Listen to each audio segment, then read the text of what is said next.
पारे लक्ष द्या. आता काय करणार आहे आपण, जे काही आपला फाउंडेशनचा कोर्स आहे त्याच्यातला बायोलॉजी नावाचा चॅप्टर, बरोबर आहे. आता पहा, बायोलॉजी नावाच्या चॅप्टर मध्ये आपण किती किती कोणकोणते चॅप्टर शिकणार हे तुम्हाला सगळ्याचं सगळं लिहून दिलं. कोणकोणते चॅप्टर आहेत ते, काही काही ऍग्रिकल्चरल क्रॉपचे चॅप्टर आहेत, काही वेगवेगळे चॅप्टर आहेत. तिच्यातलाच एक जो काही मेन नाही महत्वाचा तो चॅप्टर कोणता, सेल. कोणता टॉपिक पाहायचा आज आपल्याला, सेल. आलं लक्षात. आता सेल जसं जनरली जर पाहिलं तर 8व्या वर्गात तुम्हाला सेल नावाचा टॉपिक होता, बरोबर आहे. सेलचा आपण जनरली बऱ्यापैकी गोष्टी पाहिल्या. काय असते रे सेल, कोण सांगू शकते? What is cell?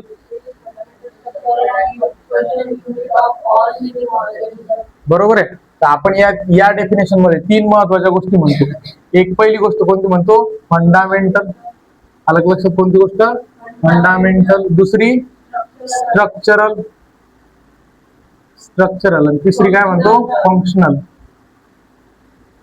बरोबर आहे. आणि ही काय आहे, याचं म्हणजे fundamental, structural and functional unit, याला काय म्हणणार आहे, युनिट.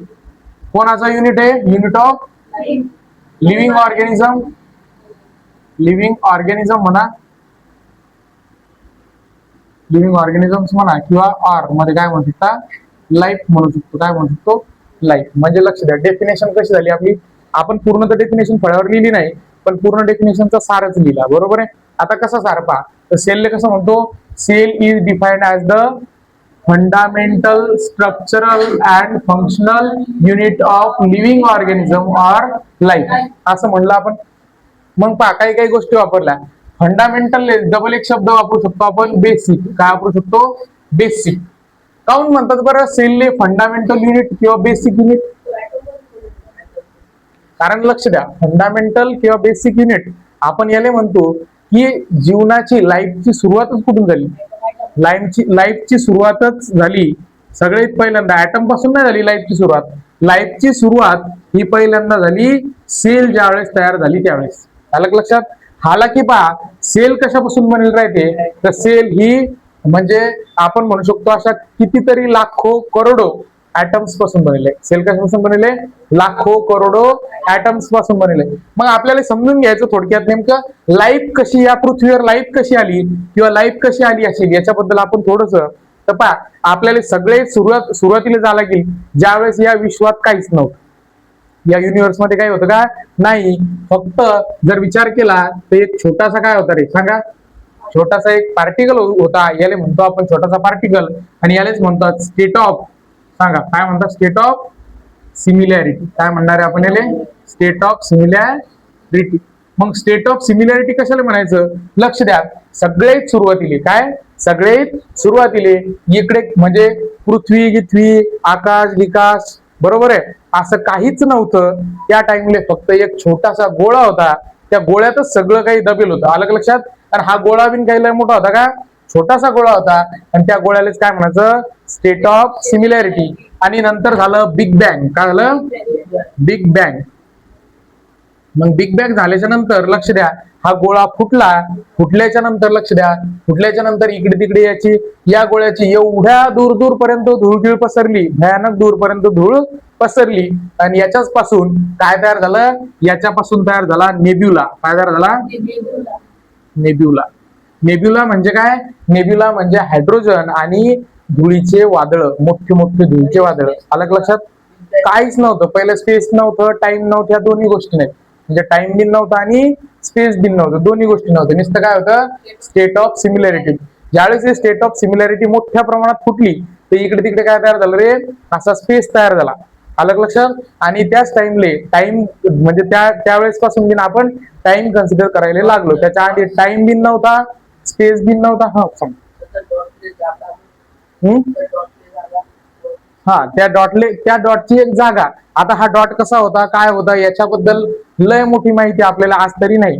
आणि ज्यावेळेस माहिती भेटेल, असं बऱ्याच जणांचं म्हणणं आहे, याच्याबद्दल जो रिसर्च करेल त्याला नोबेल प्राइज भेटेल. म्हणजे सर्वोच्च पुरस्कार सायन्स मधला, ज्याला की आपण नोबेल प्राइज म्हणतो, ते त्याला भेटेल. अलग लक्षात. याच्याबद्दल अजून सध्या काहीच माहित नाही. समजून राहिलं. सायन्स हे प्रोग्रेसिव्ह आहे, कधीतरी याच्याबद्दल माहित पडणारच आपल्याला. पडणार नाही अशातली गोष्ट आहे का, माहित पडणारच. बरं, असं लक्ष द्या. अलग लक्षात. आता state of similarity. State of similarity, ज्यावेळेस स्टेट ऑफ सिमिलॅरिटी मध्ये बिग बँग झाला त्यावेळेस धुळीचे मोठे मोठे वादळ बनले. धुळीचे एवढे मोठे मोठे वादळ बनले की धुळीच्या या म्हणजे धुळीच्या या टोकापासून तर त्या टोकाले म्हणजे प्रकाशाचा लाईट जर म्हणजे प्रकाशाच्या लाईटचा स्पीड जर कन्सिडर केला तर काय असते 3 × 10⁸ मीटर पर सेकंद एवढा असते कोणाचा लाईटचा स्पीड. तर या स्पीडनं लाईट जर एका धुळी म्हणजे नेबुलाच्या किंवा नेबुला म्हणजे मोठे मोठे क्लाउड म्हणा, तर नेबुलाच्या एका भागातून जर लाईट निघला दुसऱ्या भागात पोहोचायले याला कितीतरी वर्ष लागतात या स्पीडनं पोहोचायले. अलग लक्षात, हा स्पीड म्हणजे काही कमी नाही, 3 लाख किलोमीटर प्रति. अलग लक्षात, एवढा जास्त. तरी बिन किती लागतील रे याले, कितीतरी वर्ष लागतील, म्हणजे 4 वर्ष 5 वर्ष 8 वर्ष हजारो वर्ष लागतील एका नेबुलाच्या एका टोकापासून दुसऱ्या टोकाकडे जायला. नेबुला म्हणजे काय असणार आहे, नेबुला म्हणजे असे क्लाउड. लक्ष द्या, नेबुला म्हणजे मोठे मोठे क्लाउड, याच्या एका टोकाकडून दुसऱ्या टोकाकडे जातात. लाईटच्या स्पीडनं जरी गेलो आपण तरी बिन किती हजारो वर्ष लागतील. समजू राहिलं, एवढं मोठं क्लाउड एक विचारात कर. या क्लाउड मध्ये हे मेनली क्लाउड 2 गोष्टीपासून बनलं होतं. कोणकोणती गोष्ट, हायड्रोजन. लक्ष द्या, काय हायड्रोजन प्लस डस्ट. अलग लक्षात. आता डस्ट म्हणजे आपल्या सध्याच्या जे काही धूळ आहे अशा सारखी धूळ नाही. अलग लक्षात, बाकी सब ऍटॉमिक पार्टिकलची धूळ. कोणती, सब ऍटॉमिक पार्टिकलची. त्यावेळेस ऍटम फक्त कोण होता, फक्त हायड्रोजनच होता. अलग लक्षात. मग हायड्रोजन, मग हे काय झालं, ग्रॅव्हिटीच्या मुळे हे जे काही पूर्णच्या पूर्ण नेबुला आहे या नेबुलाच्या आजूबाजूला काहीतरी घडलं आणि हा स्टेबल असताना हा झाला अनस्टेबल. आणि मग तो नेबुला, मोठा नेबुला छोट्याशा गोल गोळ्यात रूपांतरित झाला. आणि तो गोल गोळा म्हणजेच काय, तो गोल गोळा म्हणजे सन. काय म्हणणार आहे आपण त्याला म्हणणार आहे वेगवेगळे सन. एकच सन नाही तयार झाले, असे कितीतरी सन आहेत सध्याच्या कंडिशन.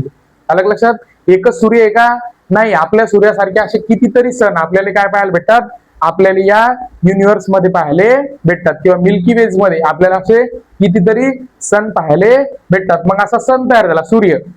मग सूर्य ज्यावेळेस तयार झाला, लक्ष द्या, हे हायड्रोजन आणि दुसरा एक हायड्रोजन याचं रूपांतर कशात व्हायला लागलं, हेलियम मध्ये. कशामध्ये व्हायला लागलं, हेलियम मध्ये. मग अशाच प्रमाणे हायड्रोजन एक बेसिक कन्सिडर करून हायड्रोजन पासून हेलियम, मग नंतर लिथियम, नंतर एक बेरिलियम, बोरॉन, कार्बन, नायट्रोजन, अशी काय झाली, असे हे वेगवेगळे ऍटम्स तयार व्हायला लागले. समजू राहिलं. मग हा लक्ष द्या, जो काही आपला सूर्य होता, हा आपला सूर्य असा नेबुला पासून बनला आणि हा सूर्य एकदा पुन्हा फुटला. एकदा पुन्हा फुटला आणि इकडे तिकडे त्याची धूळ उडली. आणि ती धूळ उडल्याच्या नंतर एक छोटासा म्हणजे मोठ्या सूर्यापासून एक छोटासा सूर्य तयार झाला. आणि त्या सूर्याच्या आजूबाजूनं काय तयार झालं रे, वेगवेगळे प्लॅनेट तयार झाले. वेगवेगळे प्लॅनेट काय झाले, वेगवेगळे प्लॅनेट. आणि ते सूर्याच्या भोवती काय करायला लागले, फिरायला लागले. त्याच्यापैकीच आपली एक काय, पृथ्वी. त्याच्यापैकी आपली एक काय, पृथ्वी. पहिल्यानं पृथ्वी बिन पहा, पृथ्वी बिन ज्यावेळेस फुटली त्यावेळेस एकदम काय होतं, म्हणजे ज्यावेळेस तयार होत असेल तर सगळे सुरुवातीच्या काळामध्ये पृथ्वीचं जे काही वातावरण होतं तिच्यात फक्त धूळच धूळ होती. काय होती, इकडे तिकडे धूळच धूळ, म्हणजे गॅसच गॅस होता. बरोबर आहे. कालांतरानं त्याचं रूपांतर काय झालं, ती थंड थंड होत गेली. आणि हे जे काही गॅस आहेत वेगवेगळे, हे गॅस एकत्र यायला लागले आणि गॅस एकत्र होऊन वेगवेगळे पदार्थ काय झाले, तयार झाले. आणि मग जे काही हेवी पदार्थ होते किंवा हेवी मेटल आहेत, जसं की त्याचं वजन जास्त असते, उदाहरणार्थ निकेल, कोबाल्ट, आयरन, हे जे काही हेवी ऍटम आहेत, हे हेवी ऍटम कुठे केंद्रित व्हायला लागले, पृथ्वीच्या केंद्रकात. आणि जे काही बाकीचे आहेत हे बाकीचे गॅस म्हणून या पृथ्वीच्या आजूबाजूला फिरायला लागले. अलग लक्षात. मग ज्यावेळेस या पृथ्वीच्या आजूबाजूला फिरायला लागले तर या गॅसमध्ये कोण कोण होतं पहा, काही कार्बन होता, काही नायट्रोजन होता, काही ऑक्सिजन होता, काही हायड्रोजन होता. अलग लक्षात. काही सल्फर होता, असे इतर काही गॅसेस होते. समजू राहिलं. मग याच्यापासूनच मग ही जी पृथ्वी थोडीशी थंडी व्हायला लागली. थंडी व्हायला लागल्याच्या नंतर सॉलिड झाली. अलग लक्षात. म्हणजे काय, कशात रूपांतरित झाली, दगडासारख्या भागात ही रूपांतरित झाली. थोडी थोडी हळू थंडी होता. आजूबाजूला धुळीचे वादळ राहिले. आणि लक्ष द्या, त्या धुळीत फक्त काय होते रे, अशा प्रकारचे काही गॅसेस होते, म्हणजे कार्बन, नायट्रोजन, ऑक्सिजन, सल्फर. आलं लक्षात. तर अशा प्रकारचे धुळीचे काही वादळ, तर इथे धूळ होती पूर्णच्या पूर्ण, ते बिन काय गॅस फॉर्मॅट मध्ये. मग लक्ष द्या, हे झालं, हे सगळेचे सगळे ऍटम्स होते सध्याच्या कंडिशनले. लक्ष द्या, ज्यावेळेस हेच ऍटम एकत्र लक्ष द्या एकूण एकात मिक्स व्हायला लागले, म्हणजे झाला CH4. काय तयार झाला, CH4, H2O. अलग लक्षात. CO2, CO. अलग लक्षात. SO2. म्हणजे लक्ष द्या, हे ऍटम तयार झाले सगळे आधी. आणि या ऍटम पासूनच काय तयार झाले, असे सिंपल मॉलिक्यूल. कोणते मॉलिक्यूल येते, सिंपल मॉलिक्युल. मॉलिक्युल म्हणल्यापेक्षा याला कंपाऊंड म्हणतात. कोणते कंपाऊंड तयार झाले? Simple compound. आणि हे सिंपल कंपाऊंड थोडे थोडे मिक्स होत, काही त्याच्यात केमिकल रिएक्शन होत, काही बॉन्ड जुडत, काही बॉन्ड तुटत, असे करता करता याच्यापासून कॉम्प्लेक्स कंपाऊंड तयार झाले. कोणते कोणते कंपाऊंड तयार झाले? कॉम्प्लेक्स कंपाऊंड तयार झाले. आणि कॉम्प्लेक्स कंपाऊंड तयार होता होताच लक्ष द्या, तर प्रोटीन तयार झालं. काय झालं? प्रोटीन तयार झालं. त्याच्यानंतर पहा, ऍसिड तयार झाले, वेगवेगळे ऍसिड्स, न्यूक्लिक ऍसिड झालं, इतर वेगवेगळे ऍसिड्स तयार झाले. त्याच्यानंतर सेल्युलोज तयार झालं, सेल्युलोज, बरोबर आहे. त्याच्यानंतर प्रोटीन झालं आपलं. त्याच्यानंतर पेक्टिन, आलं का लक्षात? Protein, pectin. सेलच्या वेगवेगळ्या ऑर्गनल मध्ये काय काय सापडतं आपल्याला? लिपिड बिन सापडतात, आलं का लक्षात? म्हणजे पहा, protein, acid, cellulose, pectin, lipid, असे कितीतरी मॉलिक्यूल, लक्ष द्या, असे कितीतरी मॉलिक्यूल एकत्र आले. आणि हे एकत्र यायला काय 1-2 दिवसात झालं काय हे काम? असे कितीतरी मॉलिक्यूल एकत्र आले आणि या मॉलिक्यूल पासून सगळ्यात पहिली सेल बनली, आलं का लक्षात? सगळ्यात पहिली सेल बनली. त्या सेलमध्ये जर विचार केला तर त्या सेलमध्ये न्यूक्लियस बिन नव्हतं. कोण नव्हतं? न्यूक्लियस नव्हतं. फक्त तिच्यात एक ऍसिड होतं, बरोबर आहे. त्याच्यात एक ऍसिड होतं. त्या ऍसिड मध्ये डीएनए होता. काय होता? डीएनए. त्यालाच आपण न्यूक्लिक ऍसिड म्हणायला लागलो. आणि एकदम साधी सेल, एकदम साधी सेल, आणि लगे मायक्रोस्कोपिक सेल, आणि त्याच्यापासूनच काय झालं? म्हणजे लक्ष द्या, हे ज्यावेळेस एकत्र येईल, हे वेगवेगळं मटेरियल एकत्र आलं, आणि एकत्र आल्याच्या नंतर म्हणजे एकत्र यायला पण काही एका दिवसात नाही आलं, याला हजारो वर्ष लागले. हजारो वर्ष लागल्याच्या नंतर पहिल्यांदा काय तयार झालं? पहिल्यांदा असा एक वेगळ्या प्रकारचा एक गोळा तयार झाला. आणि या गोळ्यालाच आपण काय म्हणायला लागलो? सेल. काहून याला सेल म्हणायला लागलो? कारण लक्ष दे, बाकी बिन लिपिड, प्रोटीन, पेक्टिन असे कार्बन डायऑक्साइड हे कंपाऊंड होते, पण याला जिवंतपणा नव्हता. जिवंतपणा होता का? नाही. ही जी काही होती, ही पहिल्यांदा थोडीफार हालचाल करायला लागली, आलं का लक्षात? पहिल्यांदा ही एनर्जी तयार करायसाठी काहीतरी खायला लागली, आलं का लक्षात? दुसरे पदार्थ म्हणजे दुसरे केमिकल ही खायला लागली. पहिल्यांदाच ही काय करायला लागली? एकाचे 2 जीव करायला लागली. म्हणजे काय करायला लागली? रिप्रोडक्शन करायला लागली. म्हणजे लक्ष द्या, जिवंतपणाचे सगळेच पहिल्यांदा लक्षणं कशात आढळले आपल्याला? तर लक्ष द्या, असे आढळले आपल्याला एका गोळ्यात, आणि त्या गोळ्यालाच आपण काय म्हणलं? सेल, आलं का लक्षात? आणि तो गोळा कशासारखा आहे? एकदम एकदम साधा आहे, लगे एकदम साधा. समजू राहिलं का? तर अशा प्रकारची रचना. म्हणजे लक्ष द्या, सगळं जे काय आलं ते कुठून आलं? स्टेट ऑफ सिमिलॅरिटी पासून. आणि त्याच्यातही स्टेट ऑफ सिमिलॅरिटी मध्ये सगळ्यात आधी काय तयार झाला? हायड्रोजन. हायड्रोजन पासून वेगवेगळे ऍटम्स तयार झाले, आलं का लक्षात? हायड्रोजन पासून म्हणू शकतो आपण वेगवेगळे ऍटम्स तयार झाले. आणि वेगवेगळ्या ऍटम्स पासून सिंपल कंपाऊंड तयार झाले. सिंपल पासून कॉम्प्लेक्स कंपाऊंड तयार झाले. कॉम्प्लेक्स कंपाऊंडच रूपांतर कशात झालं रे? कॉम्प्लेक्स म्हणजे लय मोठे कॉम्प्लेक्स कंपाऊंड ज्यावेळेस एकत्र आले आणि त्यावेळेस एक घटक बनला, आणि तो घटक पहिल्यांदा, बरोबर आहे, पहिल्यांदा काहीतरी हालचाल करत होता. ती हालचाल करायसाठी त्याला तो काय करत जाय? आजूबाजूचे केमिकल खात जाय. केमिकल खात जाय म्हणजे अन्न, फूड खात जाय, बरोबर आहे. फूड खात जाय. त्याच्यानंतर याच्यात पहिल्यांदा अशी प्रॉपर्टी पाहायला भेटली की हे एका जीवाचे 2 जीव करू शकते. समजलं? एका सेलच्या 2 सेल, 2 सेलच्या 4 सेल असं तयार करू शकते. म्हणजे रिप्रोडक्शन बिन करू शकते. आणि हा जो काही पहिला गोळा आहे, या गोळ्यालाच आपण काय म्हणलं? सेल, आलं का लक्षात? म्हणजे जीवन देणारा पहिला घटक कोण? म्हणजे जिवंतपणा असणारा पहिला घटक कोण? सेल. म्हणून याला म्हणायचं बेसिक किंवा फंडामेंटल युनिट ऑफ लाईफ, आलं का लक्षात? काऊन म्हणायचं? तर नुसतंच बा उठलो सर झोपीतून आणि आता म्हणा याला फंडामेंटल, असं आहे का? त्याच्या मागे काहीतरी कारण आहे, समजू राहिलं? तर म्हणून याला काय म्हणतात? बेसिक किंवा फंडामेंटल युनिट ऑफ लाईफ, आलं का लक्षात? काहून बेसिक म्हणायचं? कारण असा जो काही गोळा आहे, या गोळ्यात पहिल्यांदा जिवंतपणाची उदाहरणं आपल्याला पाहायला भेटली. म्हणजे पहिल्यांदा आपल्याला लाईफचे जे काही कॅरेक्टरिस्टिक्स आहेत वेगवेगळ्या, बरोबर आहे, जीवनाच्या जे काही कॅरेक्टरिस्टिक आहे किंवा लिव्हिंग ऑर्गॅनिझमचे जे काही कॅरेक्टरिस्टिक्स आहे, पहिल्यांदा या गोळ्यात आपल्याला पाहायला भेटली. आणि या गोळ्याला नथिंग बट आपण काय म्हणलं? सेल, बरोबर आहे. आणि या सेलला आपण प्रोकॅरियोटिक सेल म्हणलं. काय म्हणलं? प्रोकॅरियोटिक सेल. पहा, प्रोचा अर्थ होते फर्स्ट. प्रोचा अर्थ काय होणार आहे? प्रायमरी, बरोबर आहे. प्रायमरी या शब्दापासून प्रो हा शब्द आला. प्रो म्हणजे प्रायमरी. प्रायमरी म्हणजे एकदम सुरुवातीचे. म्हणजे तुम्ही बी शाळेत सगळ्यात आधी कुठे गेले? प्रायमरी शाळेत, आलं लक्षात? प्रायमरी म्हणजे सगळे सुरुवातीले. कॅरिओटिकचा अर्थ होते सेल, आलं लक्षात? म्हणजे कशी सेल? Primary sale. म्हणजे कशी? एकदम प्रायमरी सेल. किंवा कॅरिओटिकचा कुठे काय काय ठिकाणी कॅरिओट म्हणजे न्यूक्लियस बिन म्हणतात. म्हणजे प्रायमरी न्यूक्लियस म्हणजे न्यूक्लियस व्यवस्थित नाहीच आहे, वेल डेव्हलप आहे ती नाही. मग अशा सेलला आपण प्रोकॅरियोटिक सेल म्हणलं. नंतर याच प्रोकॅरियोटिक सेलमध्ये काही काही बदल झाले आणि ही सेल कशात रूपांतरित झाली? युकॅरियोटिक सेल. आता लक्ष द्या, युकॅरियोटिक कोण? चा अर्थ होतो वेल डेव्हलप. चा अर्थ काय होणार आहे? वेल डेव्हलप. आणि कॅरियोटिकचा अर्थ सेल किंवा न्यूक्लियस म्हणा, म्हणजे वेल डेव्हलप न्यूक्लियस, त्याला काय म्हणणार आहे आपण? युकॅरियोटिक सेल. आलं लक्षात? मग हे प्रोकॅरियोटिक पासून युकॅरियोटिक व्हायला बी लय टाइम लागला. थोडे थोडे मॉडिफिकेशन होत गेले, थोडे थोडे बदल होत गेले. आलं लक्षात? एक एक एक एक गोष्टी सेल सुधारत गेली. जसं जसं काम पडत गेलं तसं तसं सेल तयार होत गेली. समजलं का? म्हणून याले म्हणतात बेसिक किंवा फंडामेंटल युनिट. कारण असं जर हे जर तयार झाली नसती सेल, तर जिवंतपणा कशात आला असता? दगडात जिवंतपणा आला असता का? नाही, भज्यात जिवंतपणा आला असता. असं झालं असतं का? न दगडात जिवंतपणा आला असता, न भज्यात जिवंतपणा आला असता, न पावडर मध्ये जिवंतपणा आला असता, समजून राहिलं, न लोखंडात जिवंतपणा आला असता. जिवंतपणा कसा आला? या वेगवेगळ्या कॉम्बिनेशन पासून जिवंतपणा आला. म्हणून याला काय म्हणायचं? बेसिक किंवा फंडामेंटल युनिट ऑफ लाईफ. आलं लक्षात इथपर्यंत? काही अडचण कोण आले? पहा, तर अशा प्रकारे असते. तर थोडस आपण क्लीन करू, म्हणजे थोडंफार आपल्याला काही बाकीच्या गोष्टी कळायला पाहिजेत. इथपर्यंत समजलं काय? फंडामेंटल काऊन म्हणायचं? तर काय? State of similarity. काय म्हणणार आहे आपण त्याला? State of similarity. याचा आपल्याला डिटेलमध्ये बिन ज्यावेळेस आपण एक टॉपिक पाहणार आहे, पाय हाऊ 180 एलिमेंट्स आर फॉर्म. आलं लक्षात? म्हणजे कशा प्रकारे 118 एलिमेंट्स तयार झाले असतील याची बिन थिअरी पाहिजे आपल्याला. काय पाहायचं? 118 एलिमेंट्स कसे तयार झाले तिच्यात ते डिटेलमध्ये. आलं लक्षात? तर तिच्यात ते 118 एलिमेंट कसे तयार झाले. पण आता सध्या काय? सेल कशी तयार झाली, हा टॉपिक आपला कॉन्सर्न टॉपिक आहे, म्हणजे महत्वाचा टॉपिक आहे. इथपर्यंत समजलं? काय अडचण कोण आली? आता पहा, स्ट्रक्चरल युनिट काऊन म्हणायचं? स्ट्रक्चरल युनिट सांगा बरं.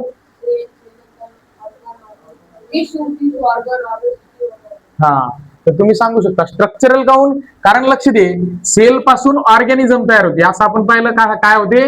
सेल पासून ऑर्गॅनिझम. लक्ष द्या, सेल पासून ऑर्गॅनिझम तयार होतात. तर डायरेक्ट सेल पासून ऑर्गॅनिझम तयार होते का? नाही. मग काय होते? सेल येतात पहिल्यानं.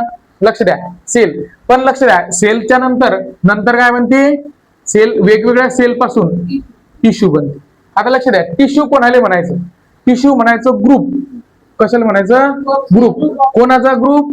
Group of sale. पण कसा असला पाहिजे तरी? सेल्सचा ग्रुप. पण कसा ग्रुप असला पाहिजे? कोण सांगू शकते कसा ग्रुप असायला पाहिजे तो? लक्ष द्या, म्हणजे टिश्यू कशाला म्हणायचं? टिश्यू म्हणजे सेलचा ग्रुप. एक ध्यानात ठेवा, टिश्यू म्हणजे काय? सेलचा ग्रुप. पण त्याच्यात काही कॅरेक्टरिस्टिक असली पाहिजे. उदाहरणार्थ, त्यानं सगळ्यांना सेम फंक्शन परफॉर्म करायला पाहिजे. म्हणजे सगळ्यांना काय करायला पाहिजे? सारखं काम. म्हणजे असा सेलचा ग्रुप ज्यानं सगळ्यांना काम काय केलं पाहिजे? सारखं एकच काम करायला पाहिजे. आलं लक्षात? मग जर काम सारखं करत असतील तर त्याचं स्ट्रक्चर बिन कसं असेल? कारण काम सारखं करायचं म्हणल्यावर आकार बिन त्याचा सारखा लागेल, आकारमान. आणि त्याचं डबल काय सारखं लागेल? ओरिजिन. काय सारखं लागणार आहे? ओरिजिन. म्हणून टिश्यूची डेफिनेशन कशी होते?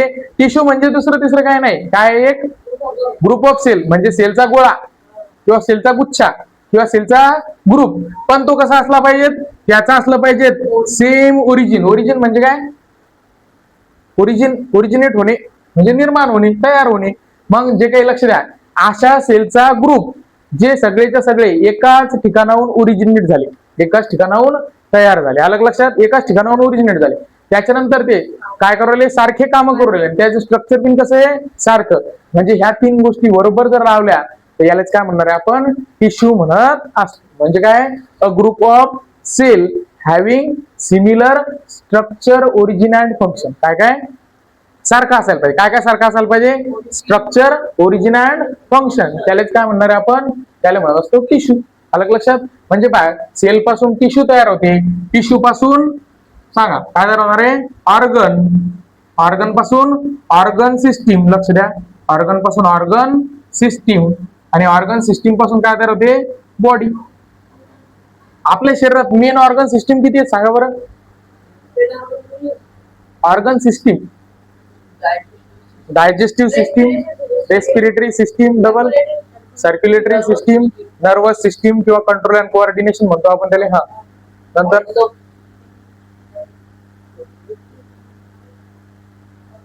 सांगा.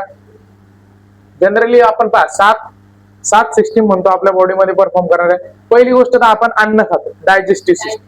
अलग लक्षात, डायजेस्टिव्ह सिस्टीम जी काही आहे, तर अन्न खाल्ल्याच्या नंतर जे काय अन्न पचलं ते प्रत्येक सेल पर्यंत पोहोचायला पाहिजे. याच्यासाठी ब्लड सर्क्युलेशन सिस्टीम. अलग लक्षात, त्याला काय म्हणतो, सर्क्युलेशन सिस्टीम. म्हणजे पहिली डायजेस्टिव्ह सिस्टीम, दुसरी सर्क्युलेशन सिस्टीम, तिसरी यातच कुठेला असते रेस्पिरेटरी सिस्टीम, म्हणजे श्वासोच्छ्वास संस्था म्हणतो आपण, किंवा रेस्पिरेटरी सिस्टीम. त्याला 3. आलं लक्षात इथपर्यंत? हा, आता लक्ष द्या. तर अशा प्रकारच्या आपण 3 पाहिल्या, तर कोणकोणत्या? डायजेस्टिव्ह सिस्टीम, दुसरी पहिली पाहिली होती डायजेस्टिव्ह सिस्टीम, बरोबर आहे. दुसरी काय पाहिली होती? दुसरी सर्क्युलेटरी सिस्टीम. तिसरी कोणती पाहिली होती? Respiratory system. चौथी सिस्टीम कोणती असणार आहे? चौथी रेस्पिरेटरी सिस्टीम झाली. तर याला कंट्रोल अँड कोऑर्डिनेशन म्हणतो आपण, म्हणजे ब्रेन वगैरे सर्व काही आलं. हा, याच्या व्यतिरिक्त आपल्या शरीरात काही काही पदार्थ साठतात, ते बाहेर टाका लागतात आपल्याला, त्याला म्हणतो आपण एक्सक्रिटरी सिस्टीम. काय म्हणणार आहे? Excretory system. मग याच्यात किडनी येईल, लक्षात, किडनी याच्यात येते. हा, नंतर डबल सांगा. नर्वस सिस्टीम मध्ये आपण कंट्रोल अँड कोऑर्डिनेशन म्हटलं ना. काय म्हटलं? नर्वस सिस्टीमलेच कंट्रोल अँड कोऑर्डिनेशन असं म्हटलं, बरोबर आहे. एक असते स्केलेटल अँड लोकोमोशन सिस्टीम. काय असणार आहे? Skeletal and locomotion system. याच्यात हाडं गिडं आपल्या याच्यात आपण अभ्यास करतो. आणि 7वी असणार आहे रिप्रोडक्टिव्ह सिस्टीम. कोणती? Reproductive system. ही जगासाठी महत्वाची नाही, पण एक स्पेसिस निरंतर समोर चालत जाण्यासाठी ही सिस्टीम महत्वाची. अशा सिस्टीम पाहत होतो. मग सेलचा ग्रुप बनवून टिश्यू बनणार, टिश्यूचा ग्रुप तयार होऊन ऑर्गन बनणार, ऑर्गन पासून ऑर्गन सिस्टीम, नंतर काय बनणार? बॉडी बनणार. असं आपल्याला पाहायला भेटते. म्हणजे थोडक्यात काय, एका सेल पासून एखाद्या गोष्टीचं स्ट्रक्चर तयार झालं, ऑर्गॅनिझमचं काय झालं? स्ट्रक्चर तयार. म्हणून याला काय म्हणायचं? Structural unit. कोणतं युनिट म्हणायचं? म्हणून स्ट्रक्चरल युनिट. आलं का लक्षात? Cell is called as structural unit. तर काहून? कारण हे काय देणार आहे? बॉडीले स्ट्रक्चर देणार आहे. कोणाला स्ट्रक्चर देणार आहे? बॉडीले स्ट्रक्चर देताना आपल्याला पाहायचं. आता पाहायचं फंक्शनल युनिट. फंक्शनल युनिट काहून म्हणतो बरं आपण? फंक्शनल युनिट काहून म्हणतो? कोण सांगू शकतो फंक्शनल युनिट? सेल कार्य करते. काय करते? सेल कार्य करते. कशाचं कार्य करते? सेल कार्य करते. तर मग आता लक्ष द्या, विषय कसा असते माहिती आहे का? सेलमध्ये वेगवेगळे सेल ऑर्गनलीज असतात. काय असणार आहे? सेलमध्ये वेगवेगळे सेल ऑर्गनलीज आपल्याला पाहायला भेटतील. समजलं का? मग आता लक्ष द्या, हिच्यात जर विचार केलं की सेलमध्ये वेगवेगळे ऑर्गन की मायटोकॉन्ड्रिया आहे. काय? मायटोकॉन्ड्रिया. मायटोकॉन्ड्रियाचं काय काम आहे रे? मायटोकॉन्ड्रिया एनर्जी तयार करते. काय तयार करणार आहे? एनर्जी. आणि ही एनर्जी जी काय असणार आहे, कशाच्या रूपात असणार आहे? एटीपीच्या रूपात. बरोबर आहे? कशाच्या रूपात असणार आहे? एटीपीच्या रूपात. म्हणजे याने एनर्जी तयार केली. आता लक्ष दे, मी तुमच्या समोर बोलू राहिलो, बोलायसाठी मला काय लागणार आहे? एनर्जी लागणार आहे. ही एनर्जी भेटली कुठून मला? मायटोकॉन्ड्रिया एनर्जी तयार करते. ही एनर्जी एका ठिकाणी जमा होते. जमा झाल्याच्या नंतर पूर्ण शरीर त्याला वापरते. म्हणजे थोडक्यात सांगायचं काय, एखादा ऑर्गॅनिझम आहे, एखाद्या ऑर्गॅनिझमची बॉडी आहे, या बॉडीला लागणारं जे काही एनर्जी आहे, ही एनर्जी तयार करते सेल. म्हणजे बॉडीसाठी काय करू राहिली? पुन्हा बॉडीसाठी फंक्शनिंग करू राहिली. कोणतं फंक्शन करू राहिली? प्रोडक्शन ऑफ एनर्जीचं. बरं, आता हे झालं एनर्जीचं. आता प्लांट मधलं उदाहरण घ्या. प्लांटले खायासाठी फूडची गरज असते. फूड, हे फूड कोण तयार करते? क्लोरोप्लास्ट. कोण करणार आहे? क्लोरोप्लास्ट. आता लक्ष द्या, क्लोरोप्लास्ट हे फूड सिंथेसिस करते, किंवा आपण नुसतं फूड लिहू सध्याच्या कंडिशनले.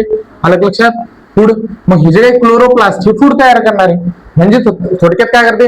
मग फूड नुसतं सेलसाठीच तयार करून ठेवते का क्लोरोप्लास्ट? म्हणजे क्लोरोप्लास्ट सेलमध्ये असते तर नुसतं सेलसाठीच फूड तयार करते असं नाही, पूर्ण बॉडीसाठी फूड तयार करते. आणि जे काही एक्सेस फूड आहे, हे एक तर दाण्याच्या रूपात, एक तर पानाच्या रूपात, एक तर मुळाच्या रूपात कुठेतरी साठवून ठेवते. आलं लक्षात?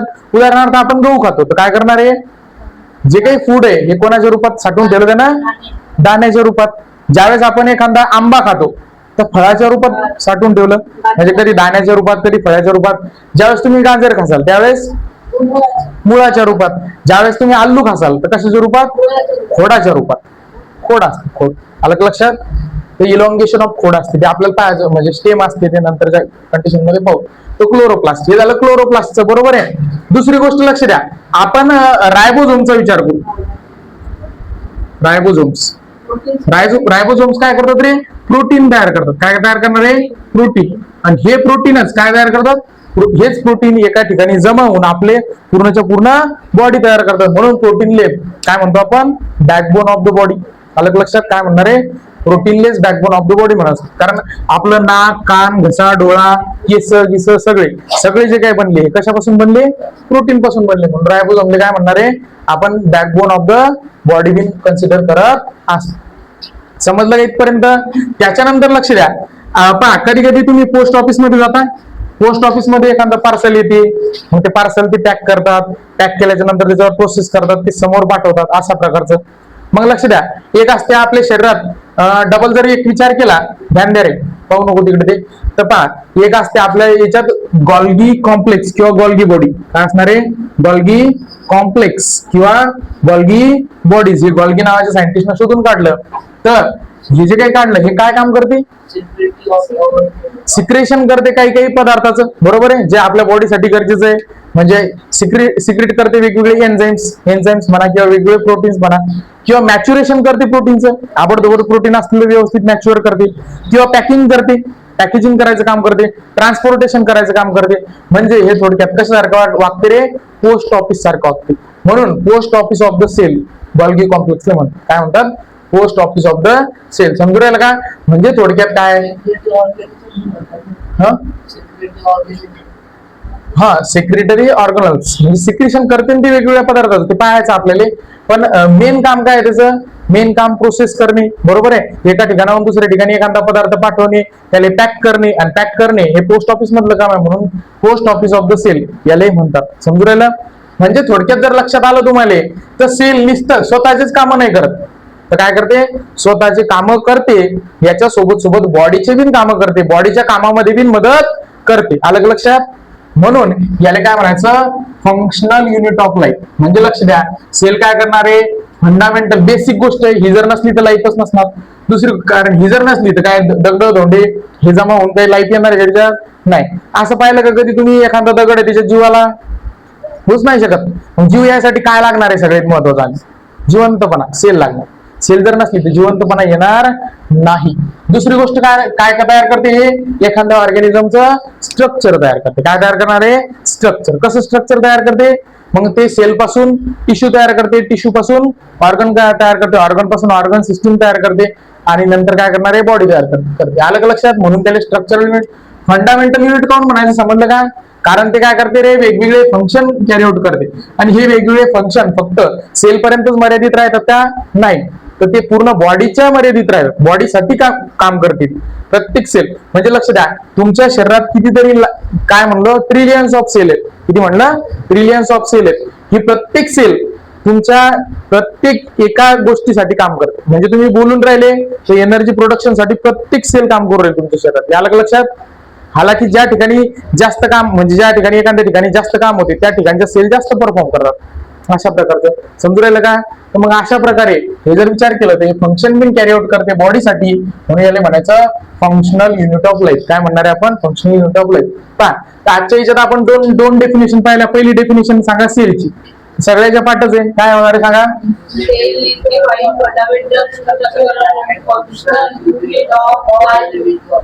तर पहा, cell is defined as a structural, म्हणजे cell is defined as the fundamental, structural and functional unit of life or living organism. Life म्हणा किंवा लिव्हिंग ऑर्गॅनिझम म्हणा, जो काही त्याच्यात काही नाही. दुसरी डेफिनेशन आपण पहिली टिश्यूची. टिश्यू कोण सांगू शकते? आता ग्रुप ऑफ सेल, पण कशा असल्या पाहिजेत?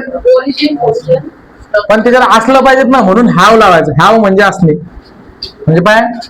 अ ग्रुप ऑफ सेल हॅव्हिंग, लक्ष द्या, a group of cell having similar काय similar structure, function and origin. काय structure, function and origin is called as tissue. अलग लक्षात? टिश्यूची डेफिनेशन तुमच्या रे समजू राहिली का? पहिली गोष्ट, टिश्यू म्हणजे काय? टिश्यू म्हणजे एक गोळा आहे. कशाचा गोळा आहे? सारख्या प्रकारच्या, म्हणजे सारख्या आकाराच्या सेलचा, सारख्या काम करणाऱ्या सेलचा, आणि सारखं एका ठिकाणाहून आलेल्या सेलचा, म्हणजे ओरिजिनेट तयार झालेल्या एका ठिकाणाहून तयार झालेल्या सेलचा.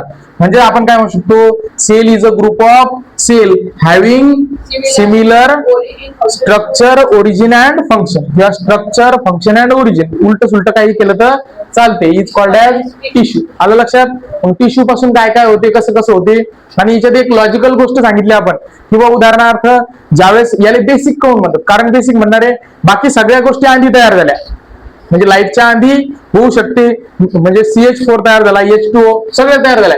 H2O म्हणजे लाईफ बनायच्या आधी तयार झाला, CH4 हा लाईफ बनायच्या आधी तयार झाला, ग्लुकोज C6H12O6 हा बिन कधी तयार झाला, लाईफ बनायच्या आधी तयार झाला.